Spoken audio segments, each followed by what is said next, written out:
Hello everyone and welcome to another HMG episode.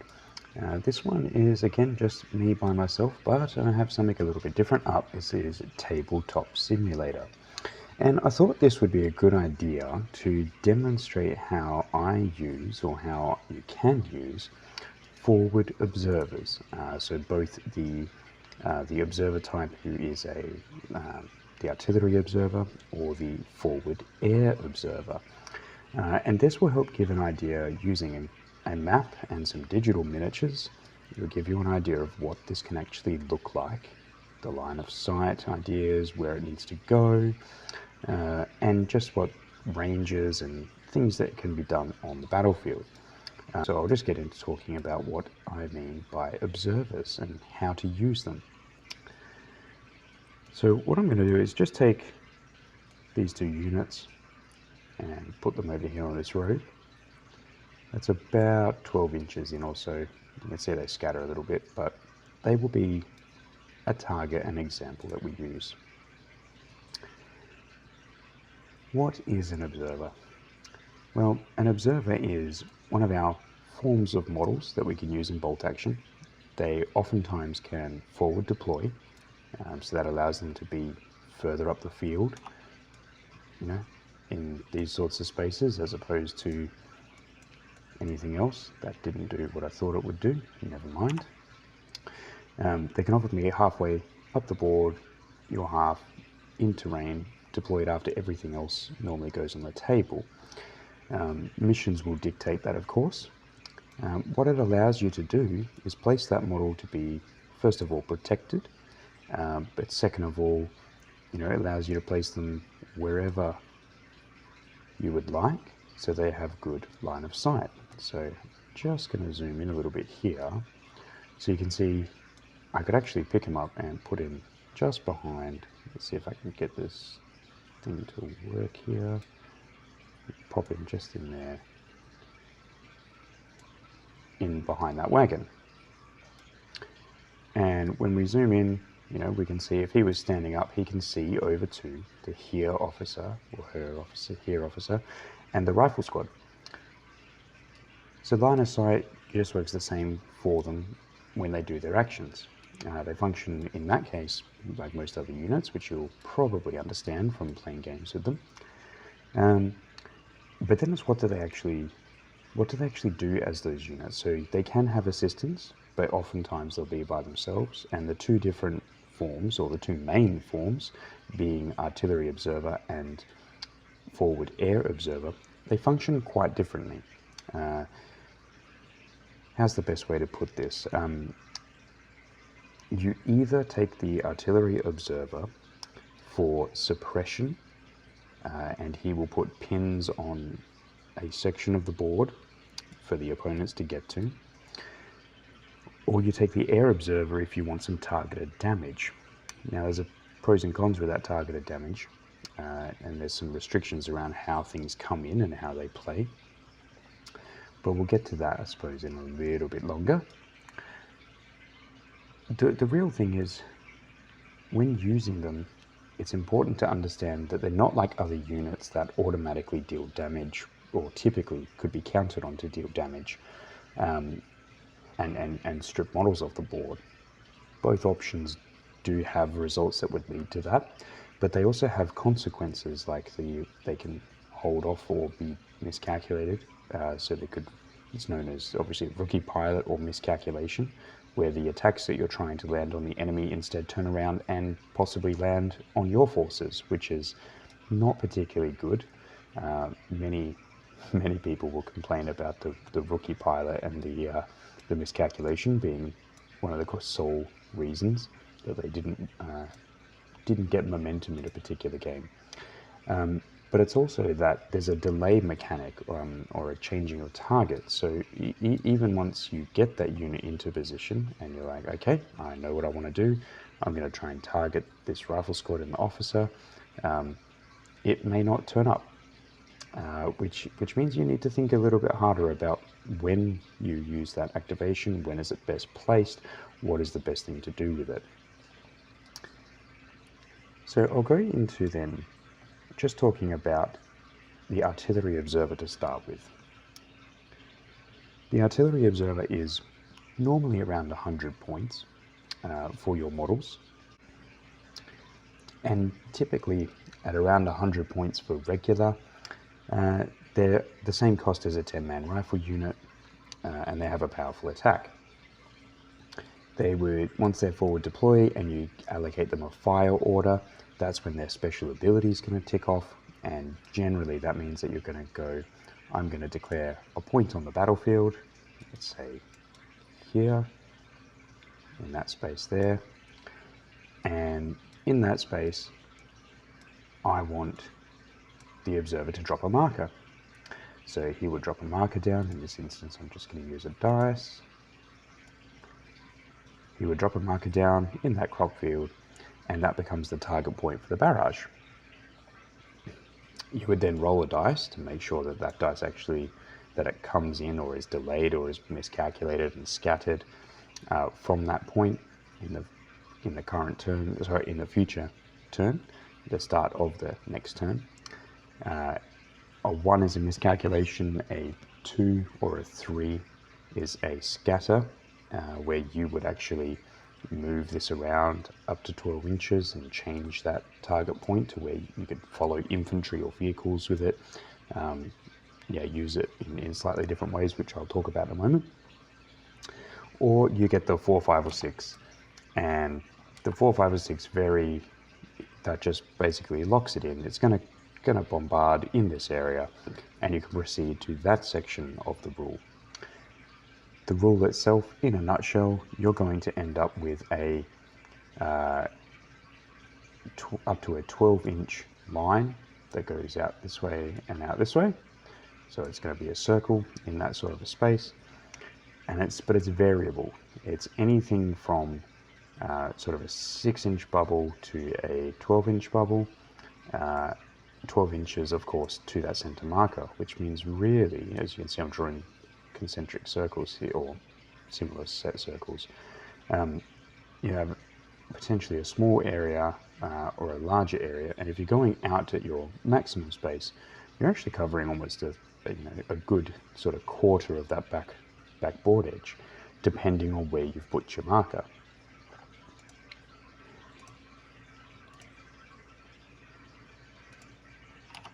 Now, so let's say we rolled it, we've got our 4, which means 4 plus our 6-inch diameter.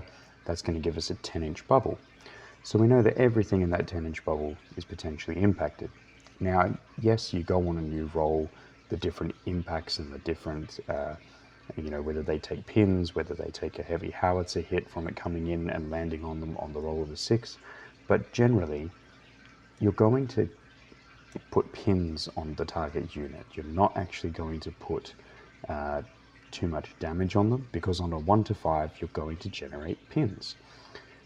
Now, whilst that might seem like it's not fantastic, because you're paying 100 points and your chances of actually doing any real damage is quite low, you need to think about what the impact of having a large section of the board getting struck with pins is. Especially if you do well and you get 2 to 3 pins per unit across that entire board edge, or that entire circle section that you're talking about. That is actually, that's quite a lot of disruption that you're putting on your opposing force, on the opponent's force. 3 pins is at that break point where you don't really want to risk attempting an order, and you do actually want to take a rally, or at least keep them down, because you want to shed those pins. We've talked about that before on the podcast, how the pins are critical in managing the flow of the game in bolt action, and this is a way of being able to put down a large number of pins in one time. The other thing it means is that if you have these multiple pins that are suddenly generated, your regular units down here, when they move up in a position to shoot at your opponent, right, and they go, right, well, we want to go, how far away is this? And we want to go, yep, so they're going to shoot over there. That's actually measuring up in the air, I think it is, because that's probably a bit longer than 10 inches, but you can measure that that distance out, and you go, well, I know that unit's already got a pin. So that determines whether do I shoot the officer who's on 1 pin or do I shoot the squad who's on 3. Well, you know that the squad's less likely to activate, so it might be worth taking the shots at the officer. He's harder to hit and everything like that, but if you can put an extra pin on him, that will mean that he's less likely to take more pins off the unit. And it's that decision making that is across all the units that it caught in that radius. There's also the threat of the damage. Like if this does come in and cause damage, it's a 4-inch template, and the 4-inch template in most cases is going to cover a whole squad. That is not a small amount of damage, especially when it's going to have +4 penetration. Most people, when that template comes in, if they haven't sent that squad down, they know that that squad's probably going to get eliminated. And instead of up to 3 pins, it's up to 6. But that damage is always needed to be thought of as the bonus of an artillery barrage. You will have instances where it does really well. You will have instances where it doesn't do really well.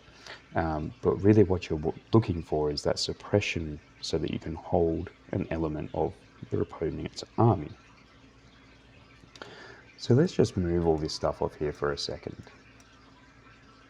Yes, both of you move that. And let's say that these 2 units further down the road here. Oop. Just turn that rifleman the right way up. Hey, pay attention. Okay. So they've all stood up. Now, if we're in turn, this might be turn 2 or turn 3, observer is still there, but you've actually decided to hold off and wait for your strike.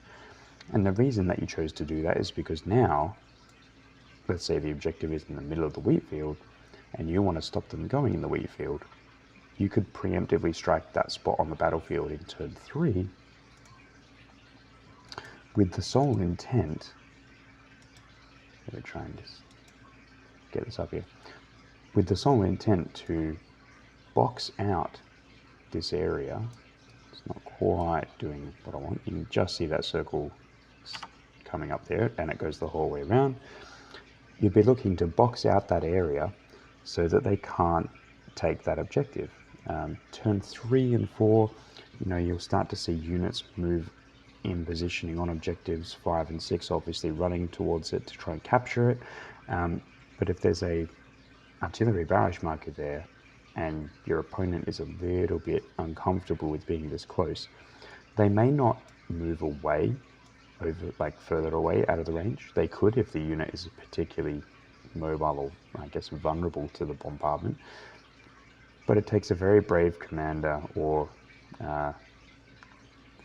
bold commander to actually advance into that space where you are pretty much going to guarantee that they're going to be hit by that bombardment of that initial 6 inches. That's a way to control your opponent's movement. It's not the only thing that you could use it for, because you can obviously, instead of placing it on an objective, if they have outflank or reserve units that they want to bring on, you could instead put the artillery marker where you're expecting them to come on, and you move that circle, and that circle starts to come on in the backfield here where those objectives are. And you go, that's fine, you can have all the reserves and space you want, but I don't want you using this avenue. I want you using this avenue over this way. And if you do that, and if you create the spaces that you're comfortable with the enemy walking into and negating other spaces or posing a risk to them in those areas, you may find that your opponent actually says, I don't want to go near that barrage. I don't particularly want to be in a space where I don't have a lot of cover. So if we look at the board as a whole, well, maybe I have to come on back through these forests, which will slow them down a bit more. They're less likely to get line of shots out. Vehicles are going to struggle through that space. Though certainly wheeled vehicles are. Tracked vehicles will come through it, but then there's a giant field in front of them. There's no cover necessarily from that.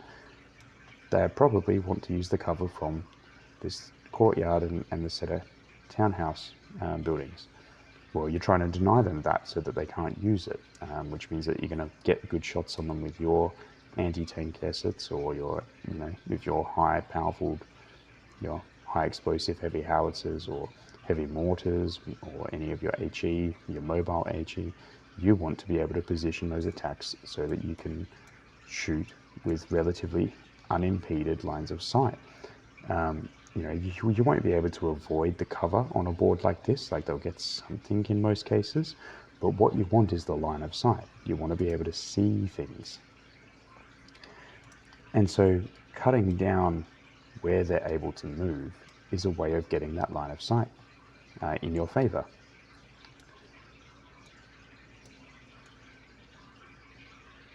Just move these guys back into the field. Now, obviously, because it's a circle that goes out potentially 24 inches of each side, the benefit really stacks up when you can get multiple units in that range. When you can get more than one unit or more than 2 or 3 units in that space. Let's look at this and say that not only do we have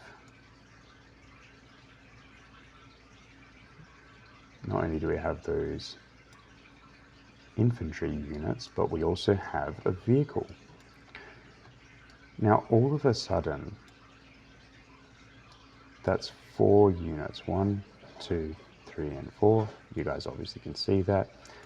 But that's 4 units that you're going to be impacted. Now, by doing this, you're obviously increasing how many dice you're going to throw when you do that barrage and how far that circle is going to go out. Again, it could go both directions here. It's going to go in a big radius, but you know that the minimum distance, and I'm trying to draw that minimum distance there, is meant to be that 6 inches space.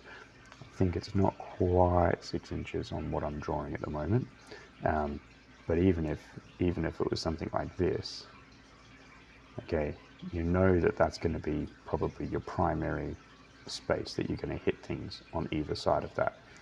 And so putting it in the middle of those 3 units, you're going to hit 3 spaces. A little bit further than the sort of 6-7 inch mark, then you're getting the tank as well, because it goes all the way around. This is where you want to start looking at placing those bombardments if everything is already on the board and deployed, or particularly if you've got some veteran units that you want to hold in place. If you want to have, if you want to look at holding in place your opponent's heavy weapon units, where if they've got lots of heavy weapons, using the bombardment like that will help to put pins on those units and hold them in place. That might give you enough time for the rest of your force, wherever it be over in this space, over here, it might give you the rest of the time for you to set up correctly so you can actually take these units on piecemeal, or allow you to reposition completely so that you don't have to deal with them and you can actually try and pull back into more cover, or you could get your own assets in a position to get a flanking shot on the vehicle. If you were over here, for example, with your tank, come down and have a look and you go, right, I can see the Panzer III is going to be a flank shot. Yes, they got cover, but I'll get that nice penetration bonus. Those are all things that become options to you when you've immobilized the opponent assets. Which you all get that. I'm presuming that you all understand how that has an impact. So where possible, you want to try and get as many units as possible, provided that you're going to be able to take advantage of what happens. That's probably the big thing that I don't necessarily see a lot of people doing when they get started with using observers, is actually trying to synergize what the bombardment does with a follow-up plan on how you can actually maximize the impact that you're having. If you want the best benefit out of that 100-point investment to get a forward artillery observer, and for the air observer, which we'll go into, you need to be able to capitalize on what you do. So if you're not ready to capitalize, think about just holding off that bombardment and maybe doing it a turn later. Or think about denying the area for them to advance into. It can be very strong if you know that their reserves are coming on from the back edge as opposed to outflank. It's a bit harder with outflank because obviously it's left or right, you don't know. And the longer they stay in outflank, the more of this board edge they can actually go up and down.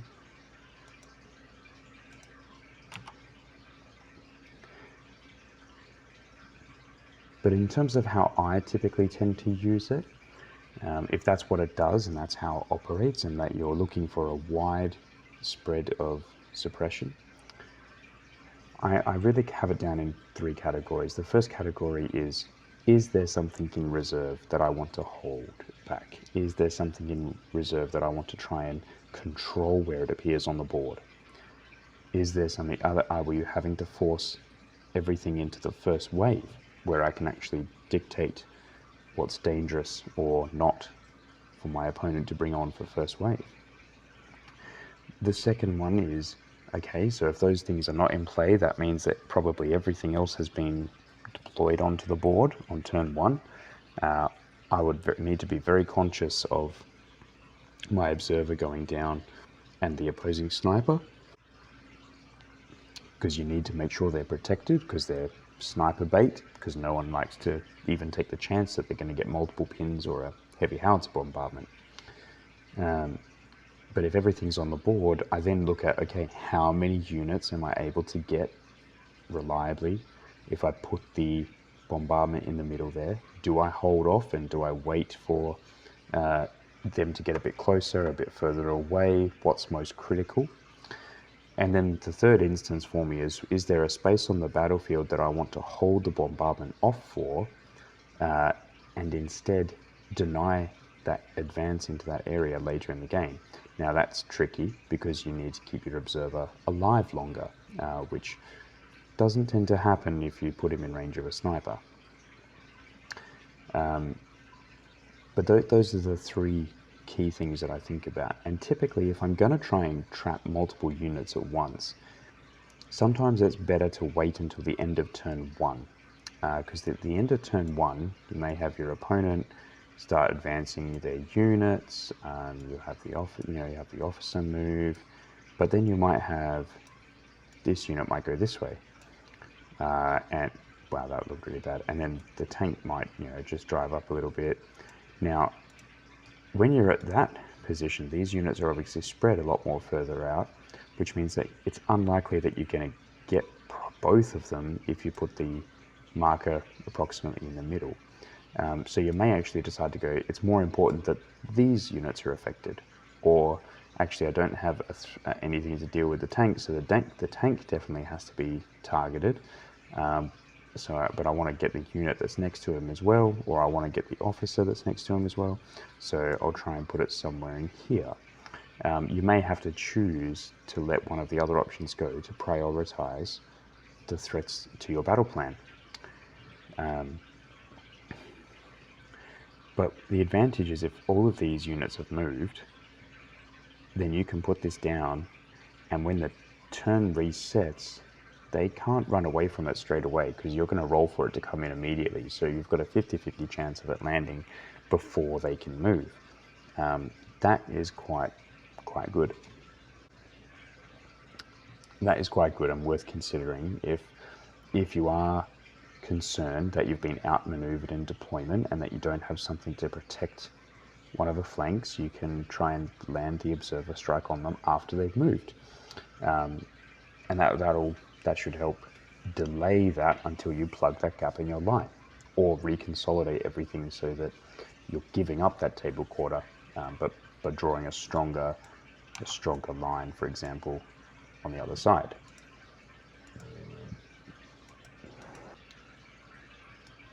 The other piece to remember with these is that they are high risk, high reward. So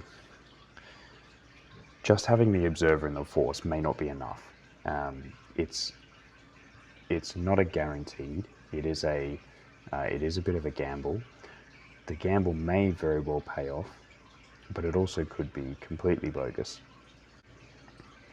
You may find that the information that you gain from this doesn't help you because your opponent has just simply spread out too far, and so you don't feel like you can impact anything. You may feel that you never have a good time to use it, or that when you use it, it's too early, or that the opponent's able to move away from it easily. Or sometimes you may actually find, actually my opponent didn't care at all, and I don't really understand why I bothered paying the 100 points. I would rather have purchased an extra 10 infantry models. So once again, those things are going to come down to your playstyle and your preferred way of playing the game and how you want to interact. So they're not for everybody. I know of plenty of lists that do not run an observer because they want the consistency of a rifle shot or a light machine gun in the unit compared to a 50-50, possibly do some suppression, might do some damage if we're lucky. And that's fair. That's where I would probably start looking at, if that's what you want to do, you're not after observers, you're after other types of units that are going to give you that bonus. Just going to rearrange these models here a little bit because we're going to start talking about the air observer. The air observer is a little bit interesting. I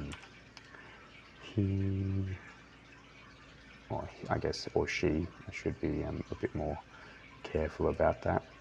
Actually, we'll put these guys here near the hay bales. Just ignore the fact that it's going to take me too long to set them all up the right way.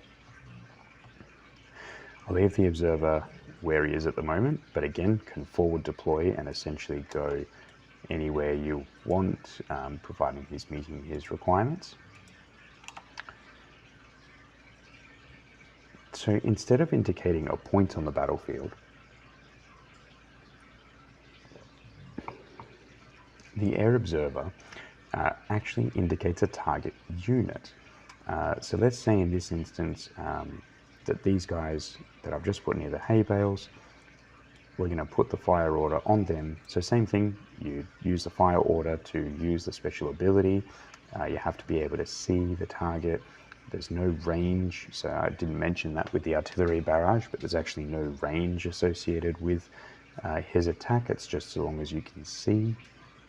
You've got to be able to see the exact point, and this you've got to be able to see for the airstrike observer, you've got to be able to see the target unit. So let's put the marker down and tag that unit. From that point on, once you've tagged the unit, it doesn't actually matter where they move to.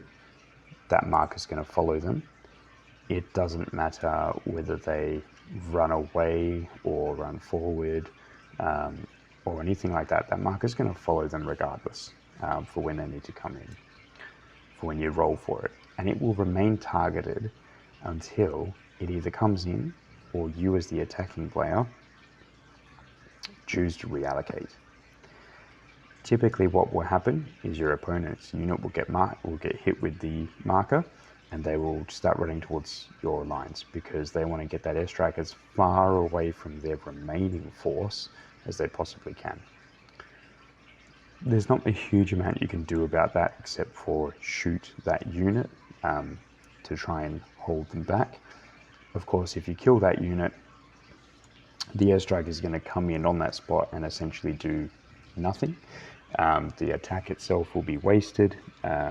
It's just going to...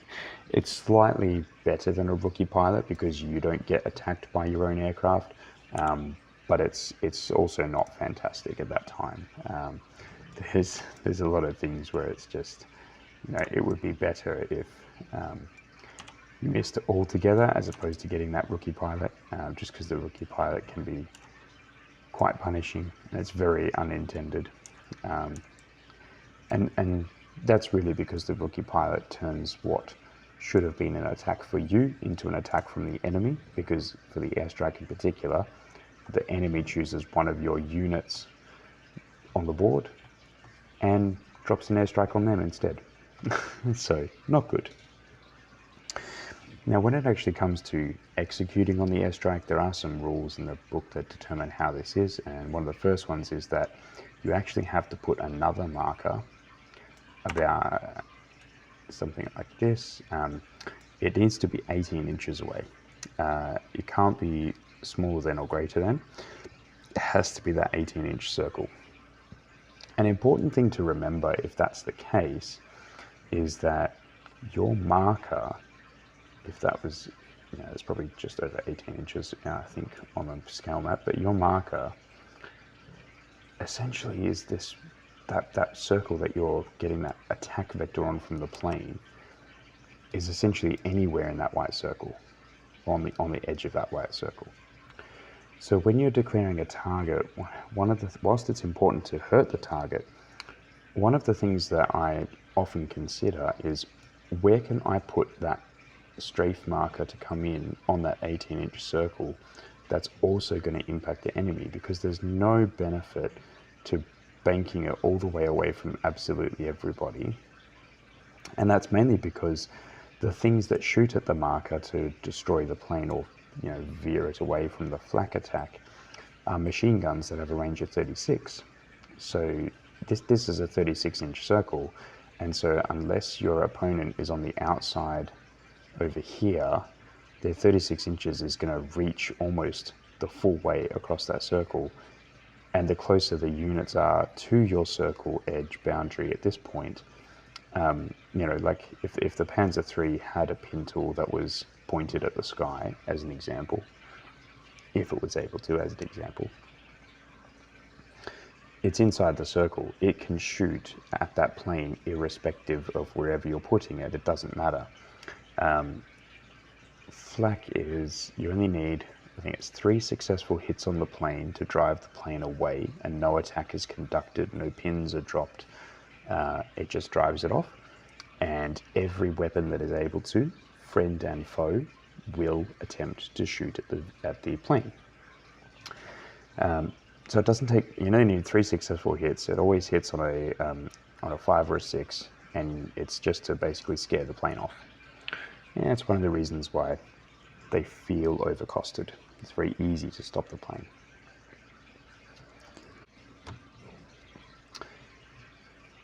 But let's say that it has not been driven off. This first unit here is our target, and we are going to put our plane marker here. So that's going to do 2 things next. The first thing is that the target and everyone within 6 inches of the target, keep drawing these from the wrong side, everyone within 6 inches of the target, like something like that, everybody in that space is going to take D3 minus 1 pins. And then conversely, on this side, everyone within 6 inches of this marker is also going to take D3 minus 1 pins. This position is where the plane starts its dive, it comes in, and then it crosses over here, strafes its target, and goes away. So you've got to think of this as like, the easiest way, I call this the dumbbell. So I imagine it's like the big sort of clown, circus dumbbell cartoon. So it's one ball, a stick, and another ball. And what you essentially have is 2 smaller areas of impact, but the only safe zone is directly in between both of them. What you want to try to do is to have this dumbbell spread out in like horizontally across your opponent's force, like this way, parallel to the board edge, if at all possible. Sometimes it might be a more oblique angle, but what you really want to avoid is going straight up and down.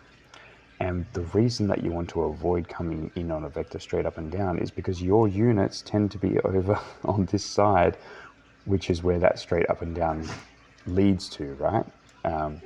So you always typically want to strafe, I think, left to right or right to left in most circumstances when it comes in, and you don't want to be doing it directly on and off. I don't know. There might be some situations where that is a better option, but typically you're going to get way more coverage by going left to right. Again, unless you need to hose down a unit that's on the objective, that's in the center of the board, that might be a reason to change that decision. But yeah, I would generally go left to right. Now, an airstrike as well, you're looking at suppression, you're looking at obviously the pin markers it generates, but the biggest difference is that this will do damage when it comes in. And so your target unit, when it comes in to get shot at here, they will take damage. That's quite important. There are 3 different types of aircraft. I won't cover those, what they are, because they're in the rulebook.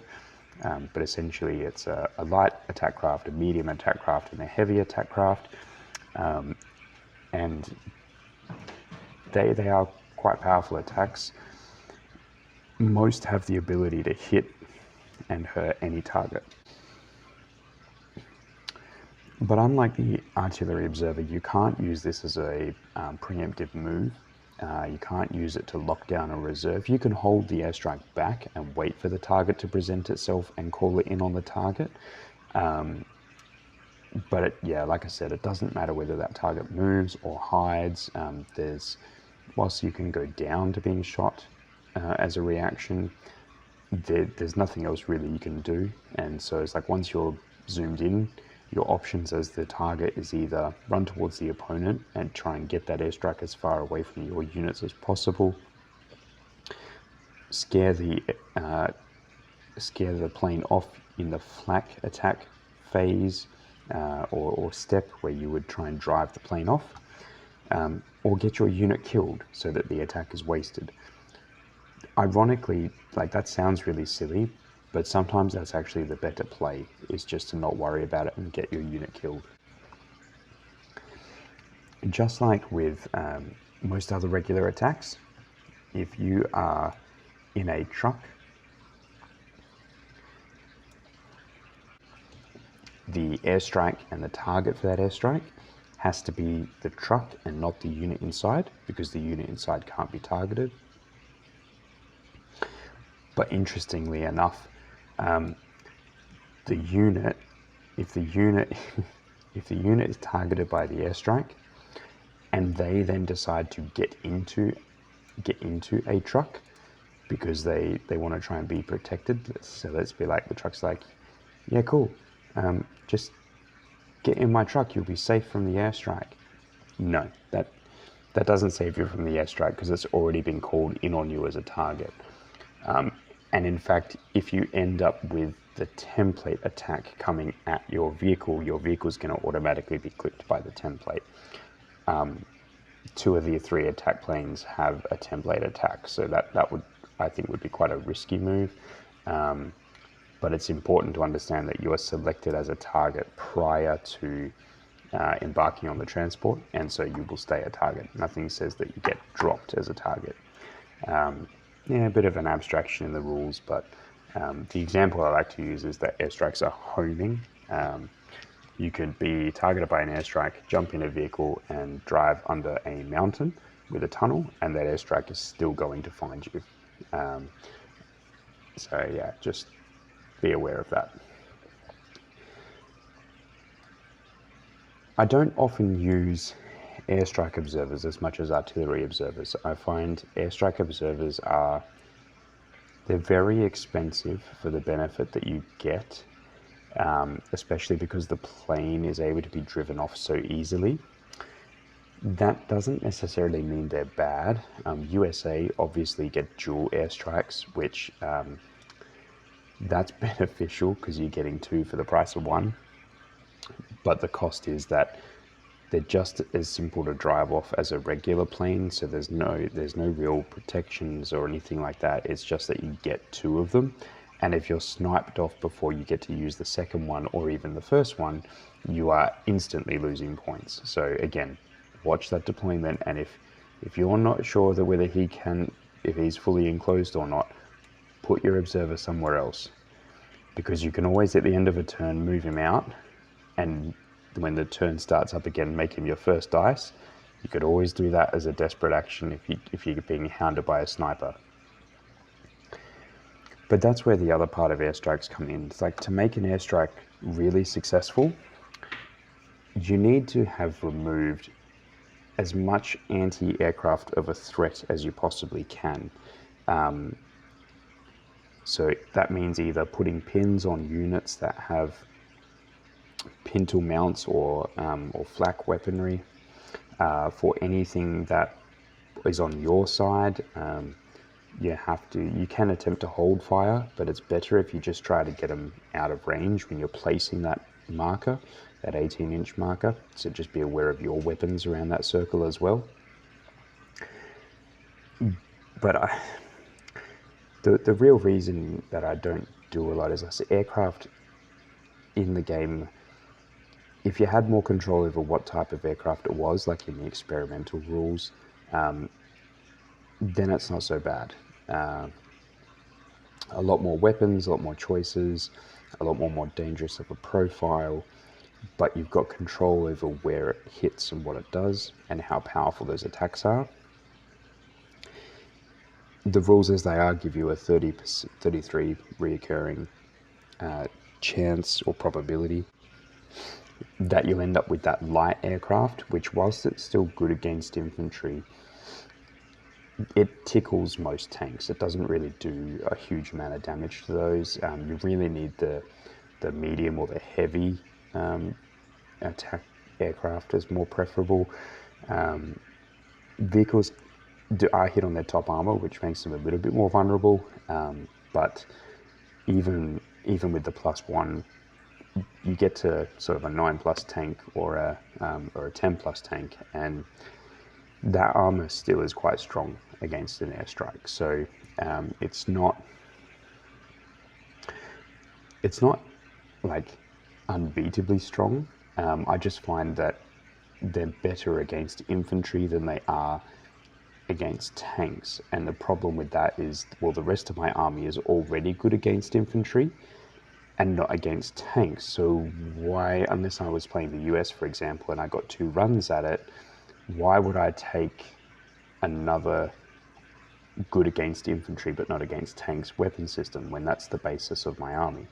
I'd rather spend those points on getting an anti-tank gun or an upgraded tank to combat the tank threat, or a bazooka team, or a Panzerfaust, or any of the different, or Panzerschreck, or any of the different options available in the squads.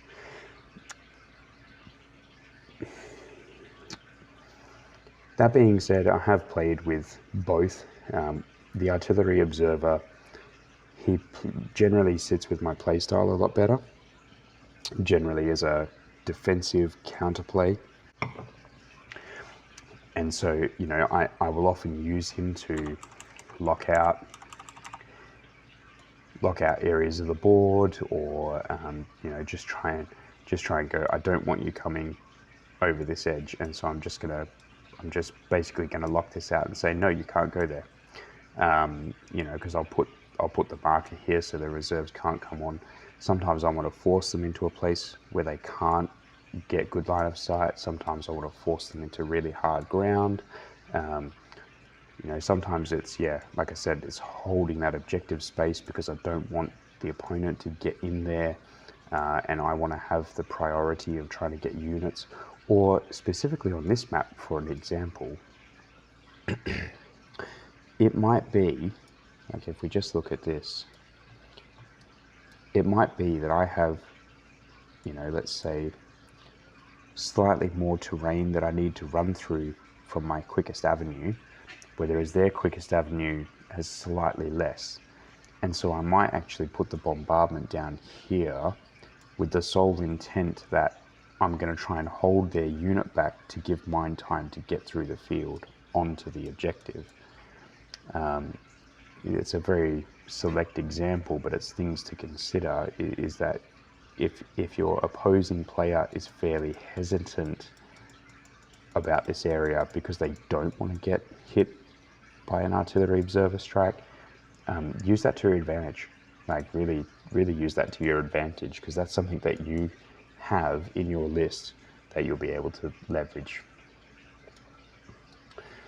So I hope that's given you an idea of some of the uses you can use. As always, you're going to have to go and play, and you're going to have to go read the rules for yourself and make sure you understand the timing of those interactions. Read it with the FAQ as well, because that does clarify a couple of points, especially going down in relation to an airstrike. But it's keep your observer safe from snipers. That's a #1 priority. Think about what the purpose of your observer is. Artillery observers are there for suppression, not for kills. If you get kills, that's a bonus. Airstrike observers are there to get a kill, and the suppression is a bonus. But when you're using either suppression, of either way of getting those pins and the suppression mechanics, you need to think about where you're going to get the most impact, and you need to make sure that you're not setting yourself up to fail by impacting your own units as best as possible. Try to do these airstrikes or these artillery strikes, try to land them after the opposing units have moved. It stops them from targeting your units by running towards them, but it also stops them being able to run away from that artillery strike, and make sure that you can capture as many units as possible in that initial circle. Other than that, you're going to have to play with it and see whether it suits your playstyle. You may actually find, no, these don't work for me. I don't like it. I would rather just spend the 100 and odd points just doing it on another unit, and instead of worrying about having to keep this guy safe and getting line of sight and getting the timing right, you know what? Just give me another squad of infantry who I can then, as a result of them being another squad, I can just run that squad into this building and I can start providing covering fire, or, this gives you other options to play with instead of just a 100-point man. The observers can still score, they've still got weapons they can fire, they still have all that good stuff, but they're still not a 10-man unit. And bolt action revolves quite heavily around the infantry, and so that is always a trade-off that I would consider in your army list and how you play. Are you somebody that would prefer just having 10 more bodies with rifles or weapon upgrades, or do you want one of the bigger mass effect area of effect weapons which you could then use? So have a play. There are obviously loads of stories where airstrikes and artillery strikes have ruined the opponent's day because they've just come in like absolutely perfect. We don't all, and we'll hear the other side of that coin where they were horrific and did nothing, or they reversed and they hit you even though they were yours. What you don't hear is all the times in between where they made a difference but not necessarily so critically game-changing that the game was over. Those are the experiences in between that you actually want to focus on. That's where your consistency comes in. They don't always make good stories, but it's where you get that consistency and the drive on how you're going to get better by using them and understanding what they do. Give them a go. Certainly we see them in Perth at the moment. I think they have value, providing that you understand how to play with them, but don't feel that you have to either. You guys know it's your hobby and you do it quite well. Anyway, that was a quick one from me, something short, something a little bit different with the tabletop demo. If this tabletop demo makes more sense and you would like to see more of that sort of stuff being worked through, let us know, because I think all 4 of us have Tabletop Simulator, so we can run these sorts of demonstrations and actually visually show you what we're talking about. And we may even get another form of game on this as well, but anyway, we'll get into that later. It's been a blast, everyone. I hope this information was useful to you, and we'll keep it up and we'll see you in the next one. Bye, everyone.